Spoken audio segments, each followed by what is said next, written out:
தமிழக வெற்றி கழகத்தின் ஆட்சி அமைந்தவுடன் அனைத்து அரசு பேருந்துகளிலும் மாணவர்கள் கட்டணமில்லா பயணத்தை மேற்கொள்ளலாம் என்பதை தெரிவித்துக் கொள்கிறோம்.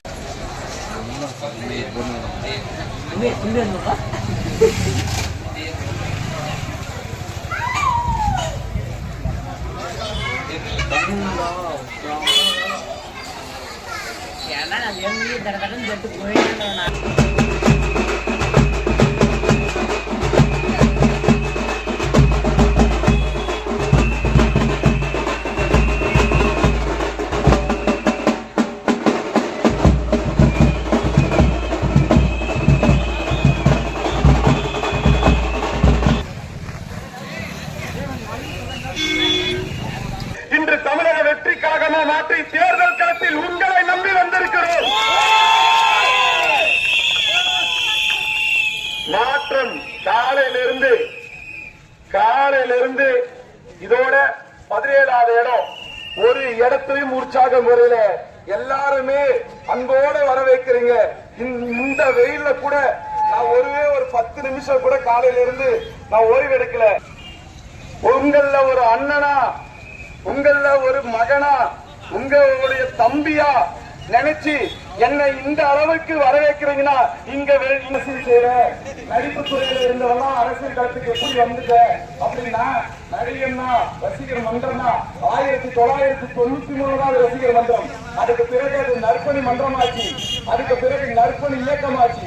16 ஆண்டு காலமாக மக்கள் இயக்கமா செயல்பட்டு மக்கள் இயக்கத்தின் மூலம் மக்களுக்காக குரல் கொடுத்த ஒரு மக்கள் இயக்கம் தான் இன்று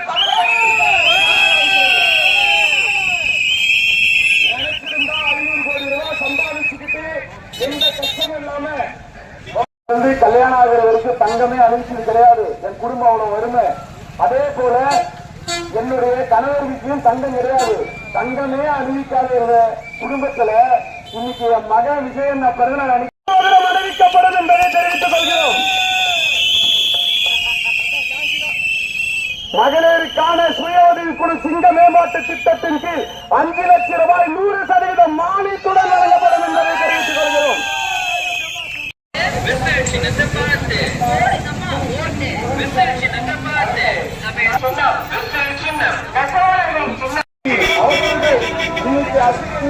இன்னைக்கு பல பிரச்சனைகள், இன்னைக்கு படம் ஜனநாயகன் படம் ரிலீஸ் ஆகிற வழக்கு அனைத்தையும் சந்திச்சுக்கிட்டு இங்க நிக்கிறதுக்கு ஒரே காரணம், எங்களோட 2018 சொன்னாரு. என்ன சொன்னாருன்னா, நான் ஒரு சாதாரண மாணவனா இருந்தேன், எஸ்.ஏ. சந்திரசேகருடைய மகனா, இந்த மூஞ்செல்லாம் சினிமா துறையில வந்துருச்சு அப்படின்னு சொன்ன என்ன இன்னைக்கு இவ்வளவு பெரிய உச்ச நட்சத்திரமாக்கி பணத்திலையும் சரி புகழையும் சரி இவ்வளவு பெரிய எடுத்துட்டு வந்துட்டீங்களே. நான் வந்துட்டேன் உங்களால, ஆனா என்ன எடுத்துட்டு வந்த நீங்க இன்னும் அதே இடத்துலதான் கஷ்டப்பட்டு இருக்கீங்க. உங்க நிலை மாறத்துக்காக இந்த விஜய் ஒரு நடிகரா மட்டுமே இருக்க மாட்டேன்.